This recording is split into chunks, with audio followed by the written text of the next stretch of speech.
Gold, trusted gold buyers. మీరు తాకట్టు పెట్టిన బంగారాన్ని విడిపించి ఈ రోజు ఉన్న మార్కెట్ ధరకు కొనబడను.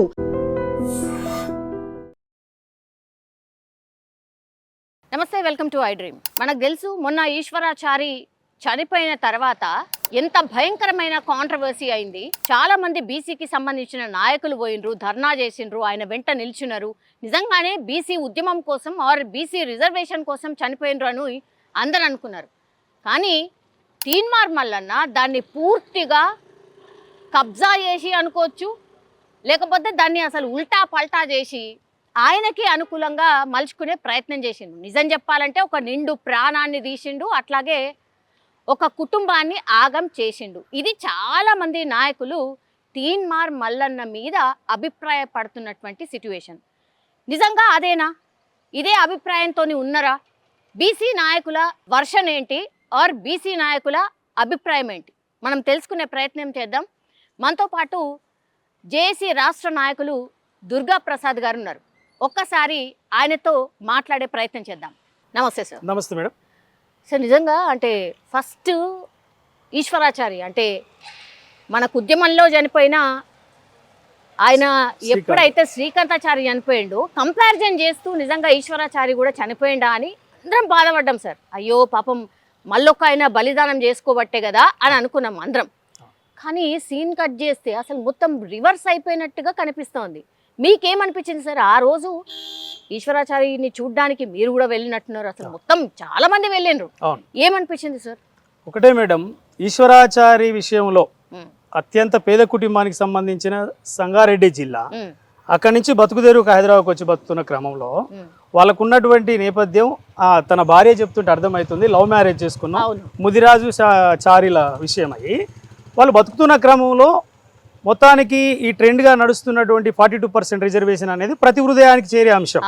ఆ చేరుతున్న క్రమంలో వాళ్ళకు కొంత ఫీలింగ్ కూడా ఉండుంటుంది, మాకు సాధించుకోవాలి, స్థానిక ఎన్నికలలో మేము చేయాలనేది ఉండుంటుంది. కానీ ఎవరైతే దీనికి కుట్రపూరితంగా చేస్తున్నటువంటి ఆ కుట్రలో భాగమైన మనిషి తీన్మార్ మల్లన్న అలియాస్ చింతపండు నవీన్ పటేల్ ఎవరైతే ఉన్నారో అతను పూర్తి స్థాయిలో బాధితులని ఎవరన్నా వస్తే వాళ్ళ వెంటబడి పీక్క తిని చంపేదాకపోయే ఒక సందర్భాన్ని గతం నుంచి జరుగుతూ ఉంది మేడం.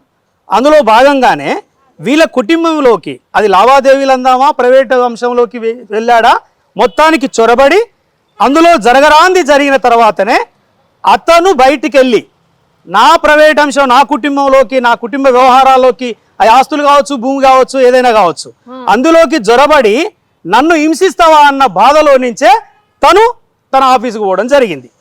తన ఆఫీసు ఎస్ మేడం, 3.5 కోట్ల ప్రజలకు సత్యాన్ని కూడా మనం వెలికిది చెప్పాలి. 20,000 రూపాయలు ఇచ్చిండు దేనికి? ఎవరిని అడగకుండా చారీ కుటుంబంలో తన బంధువులు ఎంతో మంది ఎస్టాబ్లిష్ అయ్యి సెటిల్ అయిన వాళ్ళు కూడా ఉంటారు కదా. ఇటు ముదిరాజు కుటుంబం, ఇటు చారీ కుటుంబం, అంటే అంతో ఇంతో మధ్యతరగతి కుటుంబం అయినా 2 నెలల కిరాయి లేకపోతే డైరెక్ట్ తీన్మార్ మల్లయ్యని అడగాల్సిన అవసరం ఏముంది? ఇది కూడా ఒకటి, ఇది బయటికి తీయాలి కదండి అసలు సత్యాన్ని. 20,000 నువ్వు ఇచ్చిన వెంటనే ఈ ఎపిసోడ్ డెవలప్ కావడానికి కాదు, అందులో జొరబడి అది ఏదైనా కావచ్చు, అది ఆస్తి తగాదానా, ఇంకోటా, భూములు ఉన్నాయా, ఏదైనా అందులో నుంచి తెచ్చుకోవడానికి ప్రయత్నాలు జరిగినాయా, ఆ దందాన్ని గమనించినటువంటి ఆ భర్త ఈశ్వరాచారి తను మెదడు పనిచేయలేగా ఏంది నా ఇంట్లోకి జొరబడడం, నా ఇంట్లోకి జొరబడి ఏంది వీడు అరాచకం అని చెప్పి అడగడానికి వెళ్ళిన తర్వాతనే అక్కడ జరిగిన సంఘటన ఆ ఆఫీసు సిబ్బంది కావచ్చు, తన ప్రణాళిక కావచ్చు, ఎవరైతే ఈ మల్లయ్య ఉన్నాడో తన ప్రణాళికలో భాగంగా తనని అవమానపరిచి వెళ్ళగొట్టడం. వెంటనే చూడండి 20,000 ఇచ్చి క్లెయిమ్ చేసుకుందామని సోషల్ మీడియాలో దాన్ని విస్తృతంగా ప్రచారం అయింది కదా, తన మాటలు వింటున్నాం కదా. అందులో కులం నుంచి మా వాళ్ళు బంధువులు తిట్టడం వల్ల ఏదో జరిగిందనే కాంబినేషన్ క్రియేట్ చేయడానికి అనే దాంట్లో నుంచి అసలు ఎందుకు 20,000 రూపాయలు ఇవ్వడానికి గల కారణం ఏమైంది అంటే తన కుటుంబంలోకి జరబడ్డాడు. తన కుటుంబంలోకి జరబడి జరగరాంది చెయ్యరాంది చేస్తే అక్కడి నుంచి వీని గల్లా బట్టి అడుగుతా అని చెప్పి పోవడంలోనే ఆ ప్రాణం బలి తీసుకోవడం. దానికి మేకింగ్ ఏంది? పెద్ద మంది ఏమో మేధావులేమో చాలా మంది ఏం చెప్తున్నారు, మరణం లేని ఉద్యమాలు చేద్దాం, చనిపోవడానికి అవకాశం ఇవ్వద్దు. శ్రీకాంతాచారి చనిపోయిండు, వాళ్ళకి ఏం రాలే, రాజ్యంలో వాటా రాలే, ఏమీ రాలే. కాబట్టి మేధావి వర్గమే ఒకటి చెప్పుకుంటూ పోతుంది, చావులతో పని లేదు, ఒక్కసారి కూడా బలిదానం వద్దు, మన రైట్స్ ఉన్నాయి, అవును. కొట్లాడి తెచ్చుకుందాం, ఉద్యమిద్దాం అవును. అనే సందర్భంలో పోతుంటే ఈ 20,000 ఎపిసోడ్ని క్రియేట్ చేసి ఇంట్లోకి జొరబడి చేసినటువంటి నిర్వాకమే. గతంలో కూడా ఇతని చరిత్ర తీద్దాం మేడం. గతంలో ఈయన పాదయాత్రలు చేస్తున్నప్పుడు నల్లగొండ జిల్లా, నేను నల్లగొండ వాసిని, చాతనైతే రమ్మనండి మాట్లాడదాం. నల్లగొండ జిల్లాలో చండూరు మండలంలో లెంకల్పల్లి విలేజ్లో ఇతని పాదయాత్రలో తిరిగిన వ్యవహారాన్ని క్లెయిమ్ చేసి భారీగా దాన్ని డెవలప్ చేసుకోవడం కోసం అక్కడ ఒక యువకుడికి చావుకుడు కారణమైండు. అక్కడ కూడా చనిపోయాడు. అక్కడ కూడా ఒక మనిషి చనిపోయాడు. అక్కడ మనిషి చనిపోతే అక్కడికి వెళ్ళిపోయి నా కోసమే, మల్లన్న కోసమే చనిపోయిండు, మల్లన్న నువ్వు రాజ్యాన్ని తీసుకురావాలి, పేద వర్గాలను అభివృద్ధి చేయాలని చనిపోయిండని బూటకు ఏడిపేడ్చి అక్కడ పోయి కొంత ఎక్స్గ్రేషియా ఇచ్చినట్టుగా ఆ రోజు వీడియోలు తీద్దాం, మనం చూపిద్దాం. అంటే ఇతని మొత్తం ఎపిసోడ్ అండి, ఇతని జర్నీ చేస్తుందంట నిజాయితీగా 42%ని తీయడానికి కాదు, దాన్ని సాధించడానికి అసలే కాదు. ఆ రకంగా పెట్టినటువంటి అక్కడ చూద్దాం, అక్కడ మాట్లాడుతుంటే చూద్దాము. ఇప్పుడు 15 లక్షలు ఇచ్చి కంటి తుడుపు చర్యగా దీన్ని మళ్ళీ ఎవరు పట్టుకోవద్దు, ఏ మేధావి వర్గం వచ్చి దీన్ని చెక్ చేయకూడదు అని చెప్పి తనే పోయి ఆ మేకింగ్ 15 లక్షలు ఇస్తున్నట్టు ఇచ్చి ఇప్పుడు భార్యను ఏ విధంగా ఒక సినిమా ఎపిసోడ్ లాగా జరుగుతలేదా, తనని మేకింగ్ ఏ విధంగా చేస్తున్నారు. అంతకుముందు మాట్లాడిన దానికి ఇప్పుడు మాట్లాడేదానికి వెంటనే మనుషులు పంపి తనని ఆ విధంగా తీర్చిదిద్ది దీన్ని అంటే నువ్వే చేయన్నా, నువ్వు తప్ప ఎవడు లేడు, నిజమే వీడు దొంగనే పోయింది ఎమ్మటి, వీడు దొంగనే, వీడిని తేల్చుకుందాం, నా ఇంట్లోకి చొరబడ్డావు, ఏంద్రా నీ పని అని తేల్చుకుంటాను పోతే అమాయకుని పట్టుకొని ఈశ్వరాచారిని. కానీ తన భార్యకు కూడా ఏం తెలియనట్టుంది కదా ఇట్లా పోతున్నట్టుగా. వాస్తవానికి మేడం భార్య తనేదో కుటుంబాన్ని నిర్వర్తించే హౌస్ వైఫ్ లాగా ఉంది. మనం అబ్జర్వ్ చేస్తే లోకం కూడా అంతా తెలియని పరిస్థితి. టోటల్ గా ఆ భర్త చేస్తున్న ఉద్యోగం ఏంది, టెంపరీ డ్రైవర్ ఉన్నట్టుంది. టెంపరీ డ్రైవర్ గా ఉన్నప్పుడు తను చేస్తున్న క్రమంలో తనకు ఆర్థిక ఇబ్బంది వస్తే డైరెక్ట్ ఆయన ఆఫీస్కే పోయి డబ్బులు అడగాలి, మాకు కష్టాలు ఉన్నాయని చెప్పి పురమాయించింది ఎవరు? ఇది ఒక సమగ్ర రిపోర్ట్ తయారు చేయాలి, అంత ఈజీగా కొట్టిపోయడానికి లేదు కదండి. ఎవరు చేసి ఉంటారు మరి? తను ఉండేది జగదీర్గుట్ట, జగదీర్గుట్టలో నివాసం ఉంటే ఫిర్జాదిగూడలో ఈయన ఆఫీసు. ఏంటండి సంబంధం అంటే ఒకటి చెప్పాలా అండి, ఆయన బాధితుల లిస్టు తయారు చేశాడు తెలంగాణలో. బాధితుల లిస్టు తయారు చేసి తన ఆ బాధలోకి వచ్చిన వాళ్ళని సొమ్ము చేసుకోవడానికి ఏం ప్రణాళికలు వేయాలో అత్యద్భుతంగా ఈ ప్రపంచంలో నెంబర్ 1 కేస్ కేడి ఎవరంటే ఈ తిరుమల మల్లారెడ్డి. నేను మల్లారెడ్డి అంటున్నా, ఎందుకు అలియాస్లో మారిపోయింది పేరంతా. మల్లన్న కాదు ఇది, మల్లన్న ఎందుకు పెట్టుకున్నాడు? ఫస్ట్ పాదయాత్ర చేస్తున్న క్రమంలో నుంచి ఏ వర్గాలను ఈయన నెమ్మది తిప్పుకున్నాడు? అమాయక వర్గాలను తిప్పుకొని యాత్రలని అది తిప్పుకొని వాళ్ళని మోసం చేసి ఒక్కొక్కడు ఈడ్చి తన్నాడు కదండి. ప్రతి ఒక్కరు ఈడ్చిదాన్ని. అవును, ఎవరు లేదు ఎందుకు, పాత వాళ్ళు ఎవరు ఎందుకుంటారండి? ఒక 6 నెలలు ఈయన నటిస్తాడు, 6 నెలల తర్వాత మరొక నెక్స్ట్ డేనే కనిపిస్తుంది సినిమా అంతా. ఆ సినిమా కనిపించగానే వెంబటే బయటికి వెళ్ళిపోతారు. బయటికి వెళ్ళిపోయిన సినిమా బలపడుతూనే ఉంటాడు. ఇక్కడ జరిగిందల్లా ఏంటంటే నేలకు కొట్టలే ఇంతవరకు తీర్మానం ఎవడు నేలకు కొడితే గానీ పేదరికం, కష్టాలు, కన్నీళ్లు, బాధలు ఈయనకు అర్థమవుతాయి. అదేంటి అక్కడి నుంచే కదా వచ్చిండు ఆయన. ఎవరైనా అంగిలాగుతో ఉన్నాడా ఇప్పుడు? ఓకే, మీరన్న మాటకే వద్దాం. అంగిలాగుతోటే ఉన్నాడా? ఓల్వా కార్లు 4 ఉన్నాయి. కోట్ల రూపాయల దంద ఎట్లా చేస్తున్నాడు? 3.5 కోట్ల ప్రజల అమాయకత్వాన్ని ఈయనకొచ్చే కేసులు కూడా ఎట్లా తెప్పిస్తాడంటే ఎంక్వైరీ లాగా. ఇప్పుడు మైక్రో ఫైనాన్స్లు ఉంటాయి కదా, మైక్రో ఫైనాన్స్లు ఇచ్చిన ఏజెంట్లు పోయి వసూలు చేస్తారు కదా, అట్లా ఎవరెవరి ఇంట్లో ఏమేమి ఉన్నాయో బాధితులు ఎవడరా అని చెప్పి లెక్కలను తీసుకొని అట్లా వెంట పడతాడట. ఇది నేనంటున్న మాట కదండి, తన ఎక్స్పీరియన్సే చూపిస్తుంది సాక్ష్యం. తన గతం నుంచి ఏమన్నాడు? 7200 అన్నాడు, ఇంకోటి అన్నాడు. అసలు మామూలుగా ఈ తెలంగాణని నేను తప్ప ఎవడు బాగు చేయలేడు అన్నాడు. ఏం చేసిండు? పోయి చివరికి మాయ చేసి ఆ రాజకీయంలోకి ఎంటర్ అయ్యి అన్ని జెండాలు పక్కన పెట్టి ఈయన అజెండాని ఇంప్లిమెంట్ చేసుకునే దాంట్లో వెళ్ళిపోయాడు. ఒకటే మాట అంటున్నా, 42% సాధించాలి, నువ్వే నిజమైన బీసీ ఉద్యమకారుడివి అనుకుందాం కాసేపు. ఎందుకు రాజీనామా ఈసిరిపడదంగా ఎమ్మెల్సీది? నేను ఎమ్మెల్సీలో పోటీ చేసిన 2 times, నా ప్రత్యర్థి నా అప్పట్లో అంది చెప్తున్నాను. మొత్తం వివరాలు ఉన్నాయి. కాబట్టి అమాయకమైన ఈశ్వరాచారిని అన్యాయంగా బలి తీసుకున్న పాపంలో ఇతనే ఉన్నాడని లోకమంతా మాట్లాడుకుంటుంది. తెలంగాణ 3.5 కోట్ల మంది మాట్లాడుతున్నారు. తీన్మార్ మల్లన్న ఆఫీస్ ముంగట్నే కదా అటెంప్ట్ చేసింది. అవును. అక్కడ కింద పడుకున్న తర్వాత కూడా అవును. పడిపోయిన తర్వాత ఆయన మాట్లాడుతున్నాడు కదా, నువ్వు దేనికోసం వచ్చినవంటే తీన్మార్ మల్లన్న కోసము. అసలు ఏంది ఇట్లా నువ్వు ఆత్మ బలిదానం ఎందుకు చేసుకుంటున్నావు అని అంటే బీసీల కోసము అన్న మాట చెప్పిండు కదా. మరి ఒకటి మేడం, మాట్లాడించడానికి ప్రయత్నాలు జరిగినాయా, తనే మాట్లాడిండా అనేది మనం చూస్తే తెలుస్తుంది కదా. మరి దానికి సంబంధించిన వీడియో ఉండాలి కదా, బిఫోర్ ఉండాలి ఆఫ్టర్ ఉండాలి, అదొకటే ఉన్నది. అందుకనే ఏ జాగ్రత్తలు పడాలి అనేది అత్యంత ఆరితేరిన తెలివి కల్లుడు కదా. దొంగతనంలో ఆరితేరిన తెలివి కల్లుడు కాబట్టి ఏది ఉండాలి. అందుకనే బిగ్ టీవీ ఎవరు అడిగిరు, నేను ఆ బయట చూస్తే అక్కడ ఏం కన్ఫ్యూజన్ చేస్తున్నాడు చూడండి, ఎంత కన్ఫ్యూజన్ చేస్తున్నాడు అంటే 3.5 కోట్ల ప్రజలు అమాయకులు కాబట్టి ఎట్లనైనా ఆడుకోవచ్చు, ఏదైనా చేయొచ్చు. మేమేమంటున్నామంటే, మేమేం డిమాండ్ చేస్తున్నామంటే సమగ్ర నివేదికను తయారు చేసి ఇటు ప్రభుత్వం చర్య తీసుకోవడానికి ముందుకు రావాలి. అవసరమైతే దీన్ని ఏ వర్గాల కోసం బావు కోసం ఒక ఉద్యమం నడుస్తుందో తెలంగాణ గడ్డ మీద, ఆ వర్గాల బిడ్డల్ని మళ్ళీ చంపి వాళ్ళకే అందిస్తారు. నువ్వేం చెప్పాలి? నిజంగా మానవతావాది అయితే, నిజంగా సమాజంలో నువ్వు గౌరవప్రదంగా బతకాలనుకుంటే, బిచ్చపు మెతుకలకు ఆశపడకుండా మన్నింట్లోకి వెళ్ళి సొమ్ము తెచ్చుకోకుండా బతకాలంటే ఎట్లుండాలి? నువ్వు ఏ ఒక్క బిడ్డడు చనిపోకుండా ముందే వలయంలాగా తయారు చేసుకోవాలి. చావుతో పని కాదు, మనకు ఉద్యమాలు చేద్దాం, సాధించుకుందాం, హక్కులని మనం సాధించుకుందాం. కొన్ని ప్రొవిజన్స్ ఉన్నాయి కదా తెలంగాణ దాన్ని దీన్ని కంపేర్ చేయడానికి, నీ వైపు తిప్పుకోవడానికి ఒక వ్యవహారం పెద్ద ఎత్తున మళ్ళీ చంపడం కాకుండా ఛాంపియన్షిప్ కొడదాం అనుకుంటావా? అంటే రెచ్చగొట్టే ప్రయత్నమేనా? 100% అండి, 100%. నువ్వు చావు రాదు మరి, నేను అంటున్నా నువ్వు చావు. నువ్వు సచ్చేదాకా 42% వచ్చేదాకా, నువ్వు సచ్చేదాకా అమర్నాథ్ దీక్షకి వెళ్ళిపో, నువ్వు 42% తీసుకురా. చరితార్థారితో కదా, చరిత్రలో మిగిలిపోతావు కదా. ఏ అమాయకులు ఎంట పడుతున్నావు మిస్టర్ తీన్మార్ మల్లయ్య? ఎవరి నువ్వు చేసేది తప్పు కదా. ఏం నేర్చుకున్నావు? అందుకని నువ్వు దిద్దిన పాఠాలన్నీ అవే దిద్ది దాంట్లో డబుల్ PhDకి వెళ్ళినావు. మేమేమంటున్నావు? నేను అంటున్న మాట కాదండి ఇది. ఇప్పుడు అన్ని వీడియోలు చూసుకుందాం, అన్ని టీవీలలో చర్చలు చూసుకుందాం, యూట్యూబ్ ఛానల్స్లలో చూసుకుందాం. అరే ఇంత అన్యాయమా? బతుకొచ్చినోడు పాపం వాడు అబ్బాయి.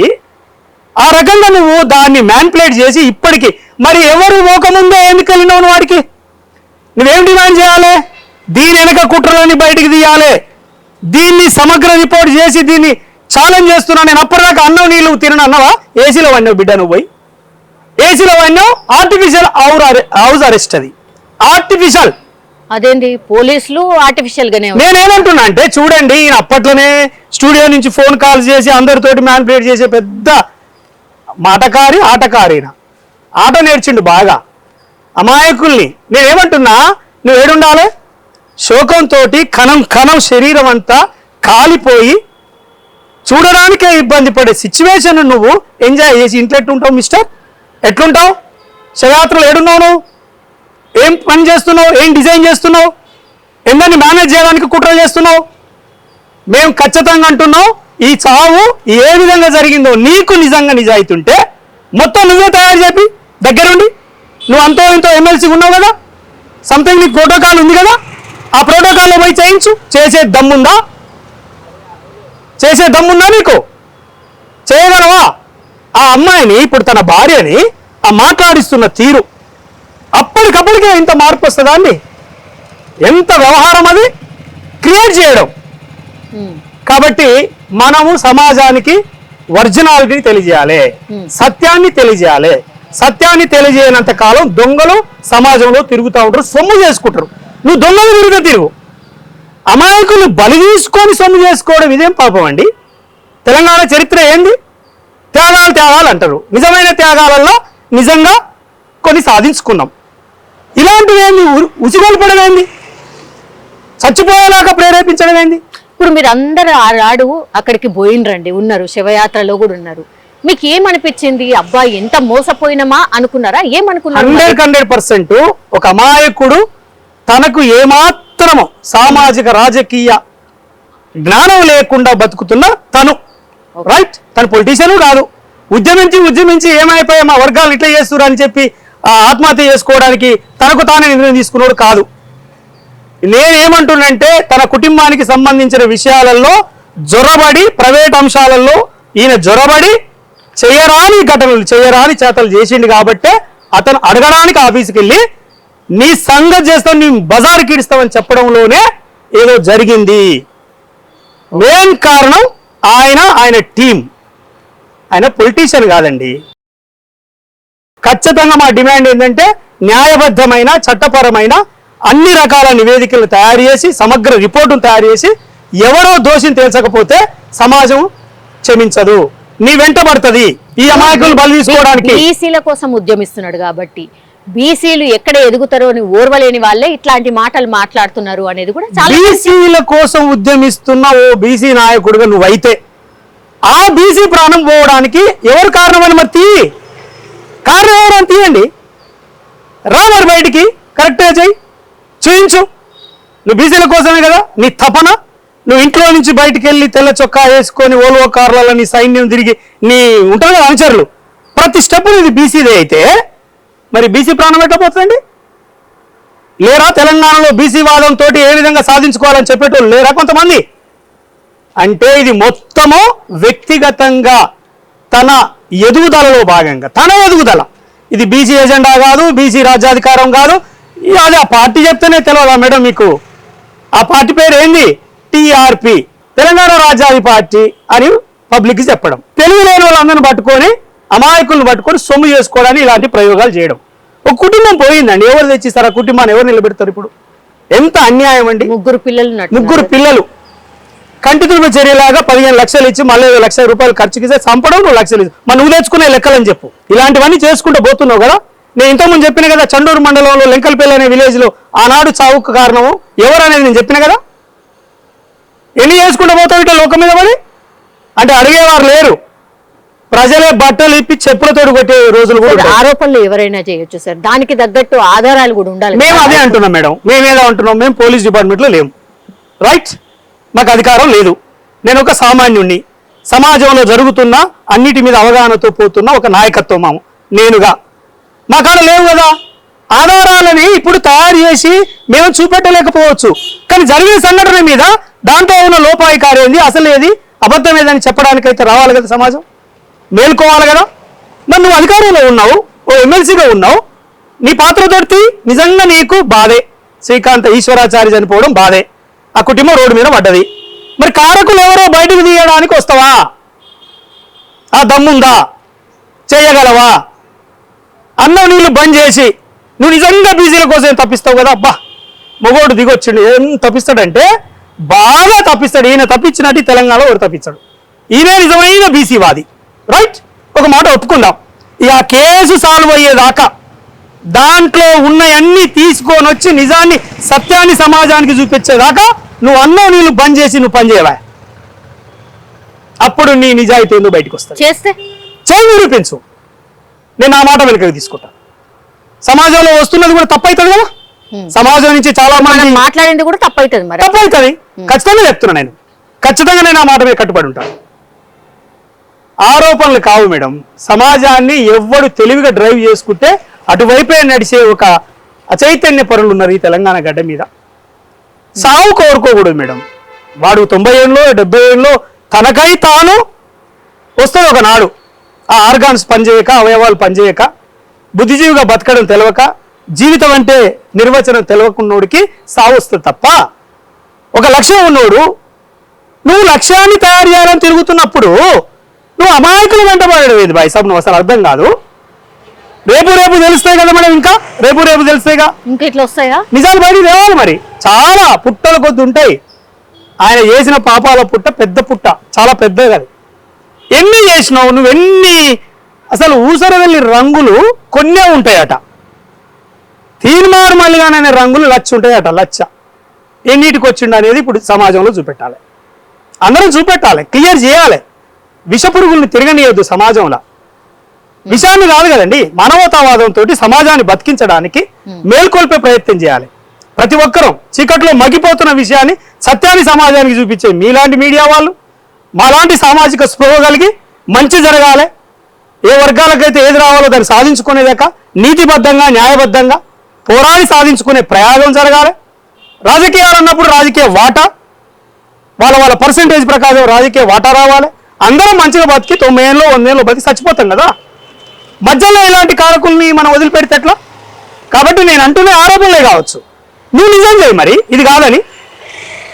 వాళ్ళ కుటుంబంలో ప్రైవేట్ అంశంలోకి పోలే, ఆ అబ్బాయి నీ ఆఫీస్కి ఎందుకు వచ్చిండో, 20,000 ఇవ్వడానికి గల కారణాలు ఏంటో, చనిపోయిన తర్వాత నీ ఎపిసోడ్ ఏందో, ఆ శవం లాగా పడున్న ఆ కాలిపోయిన సందర్భంలో తల నుంచి నోట్లకి వెళ్ళి వచ్చిన మాటలు ఆర్టిఫిషియలా నిజమైనయా? ఆర్టిఫిషియల్ కూడా కావచ్చా? అరే అది చూడండి మీరు, ఇంకా విశ్లేషించండి. ఏమైనా టెస్ట్లకు ఉంటే పంపించండి, నార్కో టెస్ట్లకు ఇంకోటో ఆ సినారియో ఏముంటుందో మెడికల్ సైన్స్ చేయించండి. ఇంత అన్యాయం చేయకూడదుగా మేడం.